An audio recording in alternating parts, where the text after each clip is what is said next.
bem? Estamos iniciando mais um programa Maternidade Real no Facebook do Diário da Região. Eu sou Francine Moreno, repórter do Caderno Vida e Arte, e estou aqui mais uma vez para falar sobre o universo dos pais e filhos. Nessa semana, o nosso bate-papo é com a pediatra Fabiana Piscirilo de Oliveira. Neste encontro, ela vai falar sobre a síndrome mão-pé-boca, que está deixando todos os pais aí de cabelo em pé, né? Que é essa infecção que causa bolhas e febre nas crianças. E também vamos falar de outras doenças comuns deste período. Muito obrigada por ter aceito o nosso convite. Obrigada. E aí, você internauta que quiser participar, basta mandar a perguntinha aqui pra gente, que a gente repassa aqui para nossa convidada de hoje. Vamos lá, conta pra gente o que é essa síndrome mão-pé-boca, que tá deixando todo mundo preocupado aqui em Rio Preto. É verdade, não só em Rio Preto, né, no Brasil inteiro.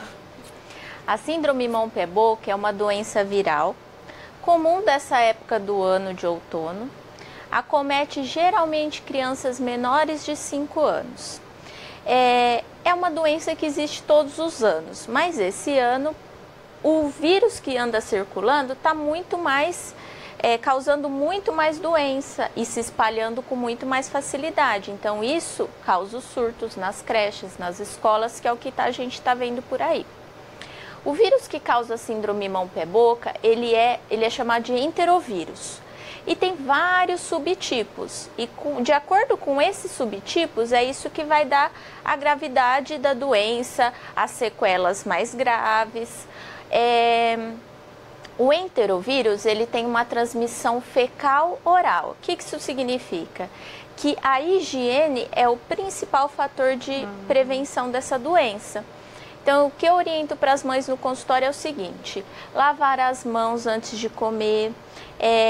Quando a criança chegar da escola, que ela tome banho, troque as roupas.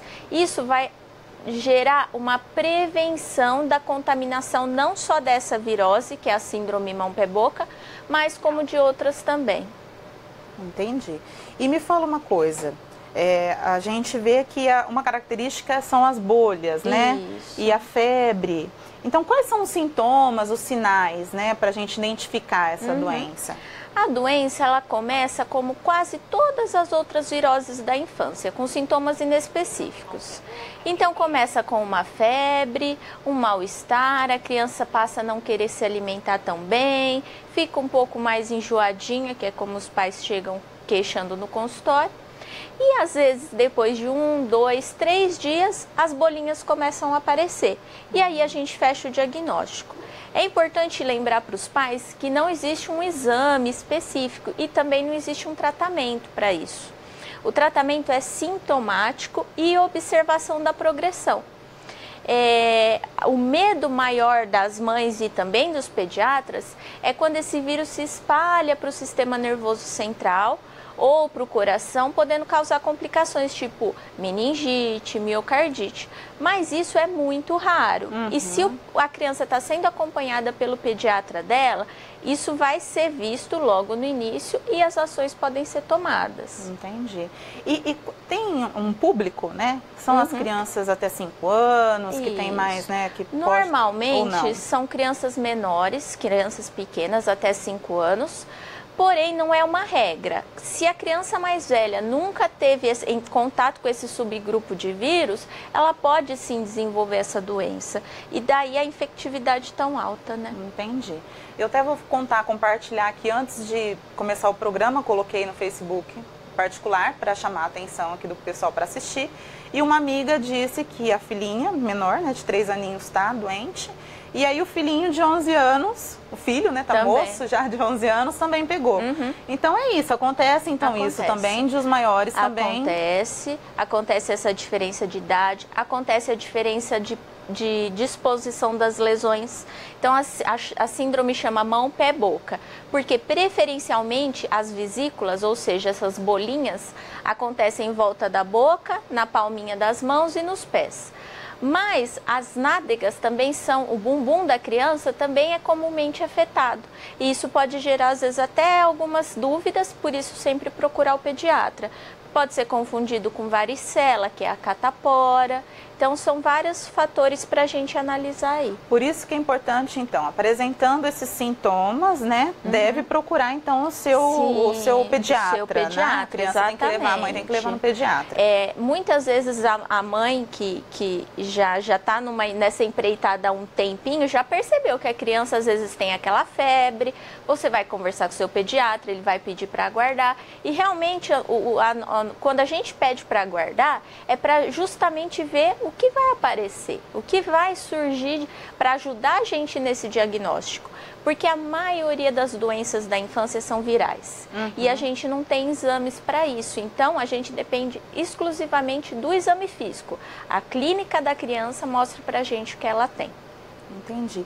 E a questão da transmissão, né, da doença? Porque a gente está ouvindo muito falar das creches, né? Tá tendo, né, os surtos nas creches. Eu tenho uma cidade da região que fechou uma creche, né? Porque as crianças, a maioria das crianças, da turminha ficou doente. Como que é feita, então, essa transmissão?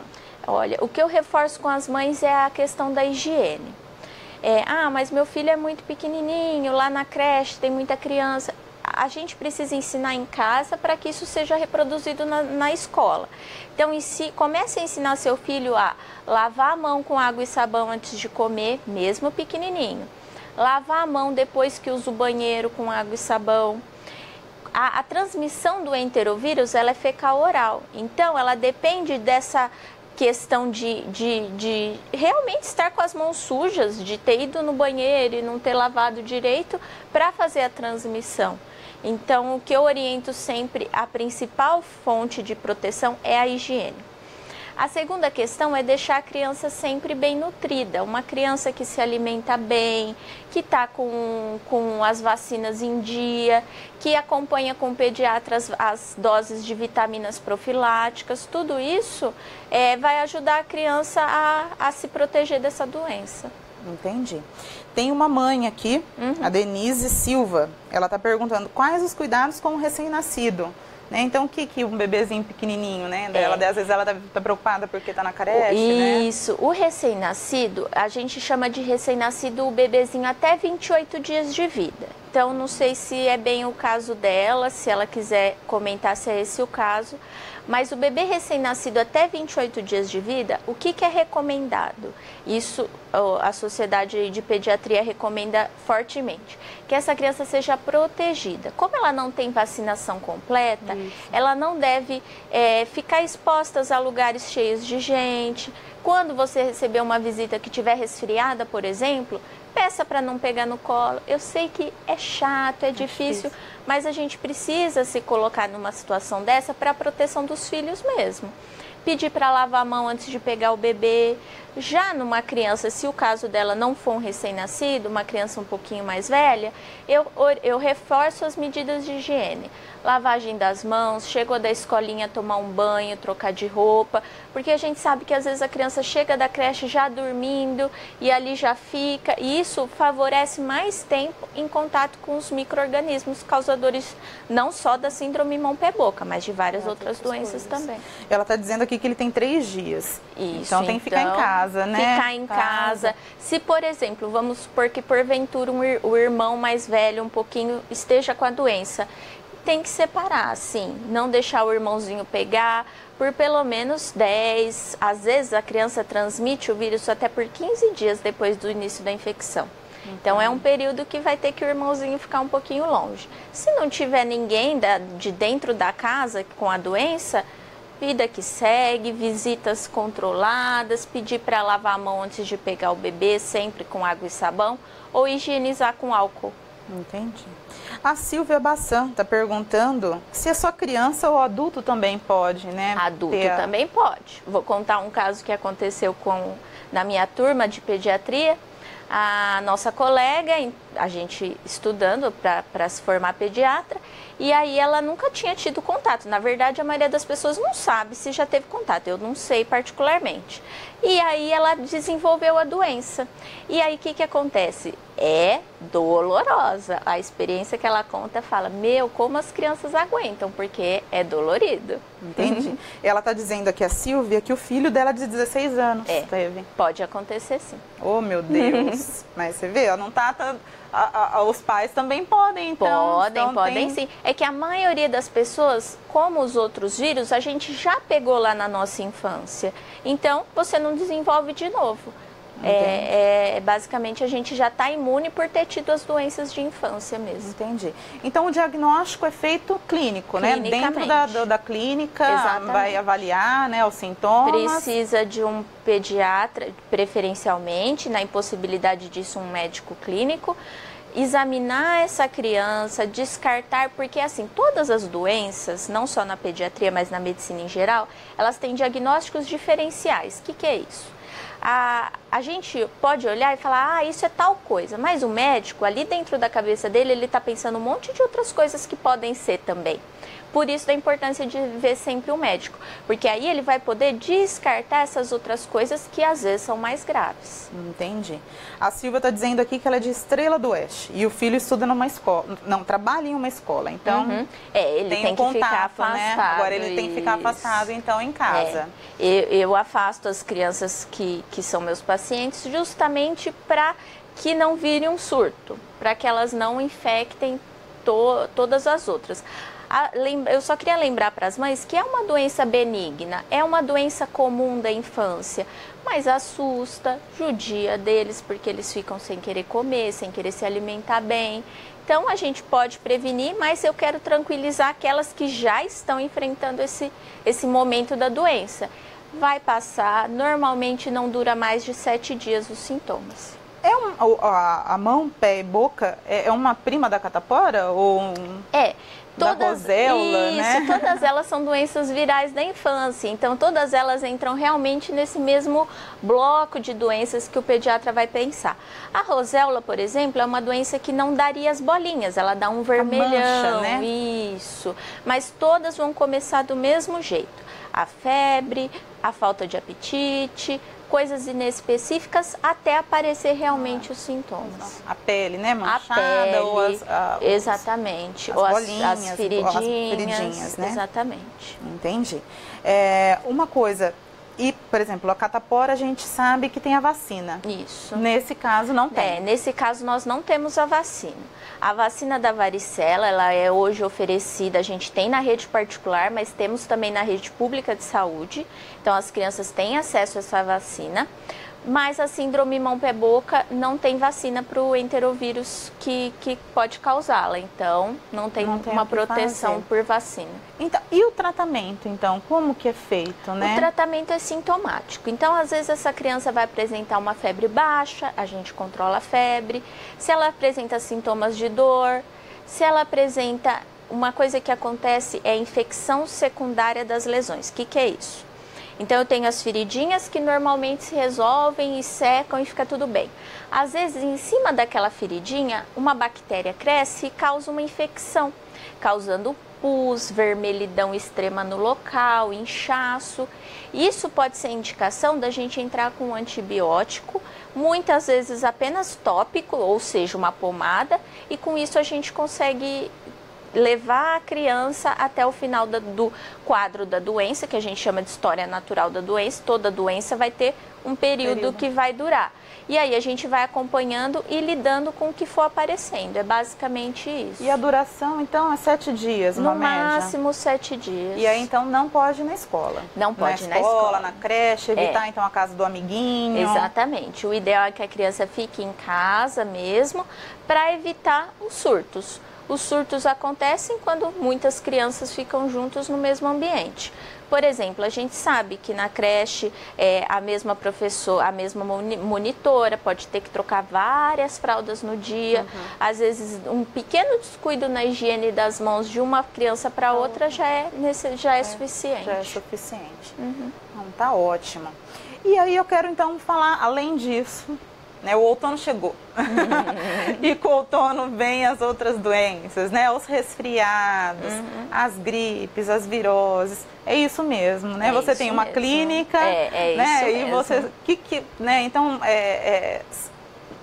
com a temperatura, então, diminui, é natural que aconteça. Natural. E além da temperatura, eu gosto de enfatizar com as mães a seguinte coisa: a volta às aulas também é um fator bem importante para o retorno dessas doenças todas. Vocês que são mães que estão me ouvindo podem observar nos filhos o seguinte: no final do ano, entre dezembro e janeiro, eles não ficaram doentes. E aí voltou para a escolinha final de fevereiro, começa tudo de novo. Doutora, o que eu faço? Preciso aumentar a imunidade. Eu sempre tranquilizo as mães e digo o seguinte: a fase até os 2 anos, a criança tem uma imunidade muito baixa. Isso é fisiológico, é natural. O que a gente precisa fazer para ajudar essa criança na imunidade dela? A alimentação saudável. Então, oferecer comida de verdade, menos guloseimas. A gente sabe que hoje a gente tem uma cultura de alimentação muito ruim. A criança, ela entra com refrigerante, com doces muito cedo. Então, isso é muito prejudicial também para a imunidade da criança. Respeitar as doses de vacina. Teu pediatra vai poder te lembrar dessas vacinas. A Sociedade Brasileira de Pediatria preconiza que a criança tenha reposição de vitaminas até os 2 anos de vida. Seu pediatra também vai te orientar isso, que isso seja feito da melhor forma possível, porque aí a gente vai estar trabalhando em conjunto para fortalecer essa criança para enfrentar as doenças, que é o que você disse, são as normais que vão aparecer mesmo. Entendi. E a questão, então, da prevenção, né? A prevenção, o que a gente pode fazer para tentar prevenir? Além, não sei, na escola, por exemplo, também tem que ter uma higienização também, tem que ter essa preocupação, os professores, as monitoras, tem que se preocupar com isso. Eu acho que a conscientização da higiene mudaria muito o nosso quadro. Então, as escolas fazerem treinamentos para os professores, para os cuidadores, a mãe entender que precisa, às vezes, mandar 4 fraldinhas por dia, porque uma sujou, que ela vai para a mala, vai pegar outra fraldinha para limpar o nariz, para não ficar, sabe, arrastando aquela fralda, às vezes, o dia inteiro na creche, e aí vai limpar. Então, eu acho que é sempre uma via de vários. Não vai ter um lado só, uma pessoa para prevenir, é sempre um conjunto. A escola trabalhando com a higiene, a família ensinando a criança os hábitos de higiene, contando sempre com o pediatra para ajudar nessas informações. Entendi. E uma coisa que a gente até conversou nos bastidores aqui, para a questão dos pais, né? A criança espirrou, a mãe leva correndo para o pronto atendimento naquele desespero, né? Então, também o adequado é levar no pediatra, claro, né? Assim, o pediatra para acompanhar mesmo, né? O pediatra é aquela pessoa que mais conhece o teu filho no quesito doença. Então, ele sabe o histórico da criança, ele sabe que aquela criança é uma criança que vai fazer mais secreção do que outra. Tem crianças que pegam um resfriado e inundam de secreção. Tem outras que não, que é tudo muito mais sequinho, muito mais contido.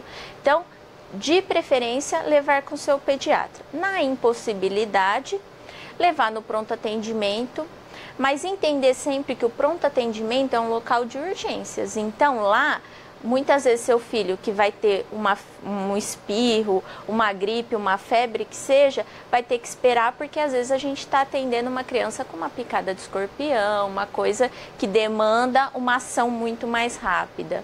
Então, é sempre ter em mente isso daí, que as coisas vão caminhando bem. Entendi. E aí a questão do tratamento também vai depender de cada caso, né? Vai depender de cada caso. Não tem uma solução, não, né? Infelizmente não tem. Eu brinco com as mães dos meus pacientes que se alguém inventar vai ficar muito rico, porque a gente quer para tudo, aliás, na vida a gente gostaria de uma pílula mágica, mas ela não existe, né? Então, às vezes a paciência é a nossa pílula mágica. É amor, carinho, colo e um remedinho às vezes para baixar a febre. Isso vai ser uma solução, na maioria dos casos da criança, a única coisa que ela vai precisar. Tá. A Alice está perguntando aqui sobre a síndrome mão-pé-boca.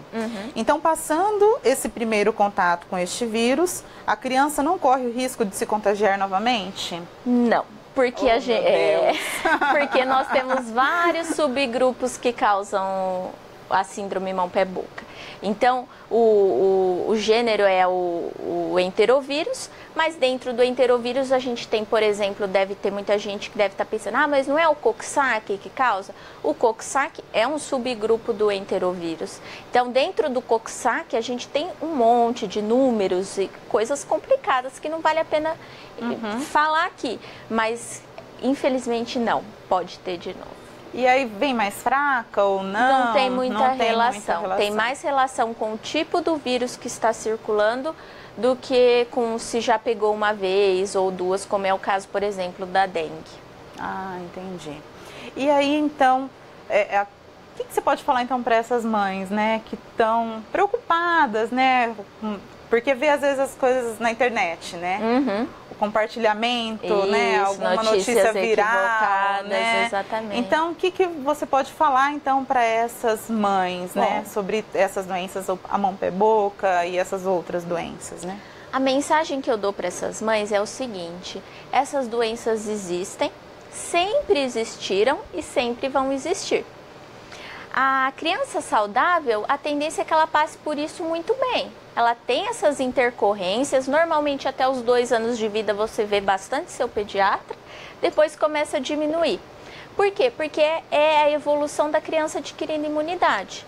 Então eu tranquilizo as mães que estiverem passando por isso. É claro, sempre precisa procurar uma avaliação do pediatra para descartar o que eu disse, as outras coisas mais graves, mas sendo uma síndrome mão-pé-boca, a maioria evolui muito tranquilamente. Entendi. Não, tá ótimo. Mas eu queria também tirar uma dúvida. Por que essas certas doenças têm predileção pelo outono, né? Tem um motivo? É a época de circulação do vírus mesmo. Então, alguns vírus têm primavera como predileção, outros têm outono. Então, por exemplo, os pediatras do consultório, os pediatras da emergência, a gente já meio que sabe, agora é a época do síndrome mão-pé-boca, agora é a época do adenovírus, e assim a gente vai caminhando. Exatamente, né? Tem um período também do ano, né? Quando o clima está seco, né? Isso, então a gente vai caminhando durante o ano, a gente vai percorrendo as épocas de todas essas doenças. Então tá ótimo. Então acho que é isso. Foi muito legal o programa hoje, o pessoal interagiu, mandou perguntas, né? E eu acho que é isso, né? Tá todo mundo, a gente tem curiosidade para saber, nada com, né? Ser bom trazer um especialista para tirar as dúvidas, para acalmar o coração das mães. Eu sou mãe, né? Então também, né? Tiro as minhas dúvidas aqui. E tem mais alguma coisa que você queira falar, Patrícia, para deixar aqui para o pessoal, para falar que Fabiana, deixar aqui, né? Uma dica especial? Olha, eu acho que toda a família precisa de um pediatra para chamar de seu. Isso é uma coisa que vem se perdendo, mas eu acho que você precisa de um pediatra para chamar de seu, justamente para tirar todas essas dúvidas, alguém que vá conhecer teu filho, que vai acompanhar vocês. Eu acho que finalizando é isso, porque aí essa conversa vai ser específica para cada caso. Tá ótimo.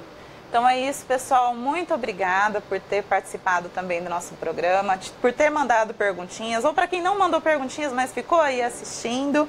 A Denise aqui, por exemplo, está agradecendo você. A Alice também está agradecendo. A Silvia, o pessoal que está agradecendo aqui as suas respostas, né? Resolvendo as dúvidas deles, né? Então é isso. Muito obrigada, pessoal. E daqui 15 dias tem mais programa Maternidade Real. Até lá. Obrigada, tchau.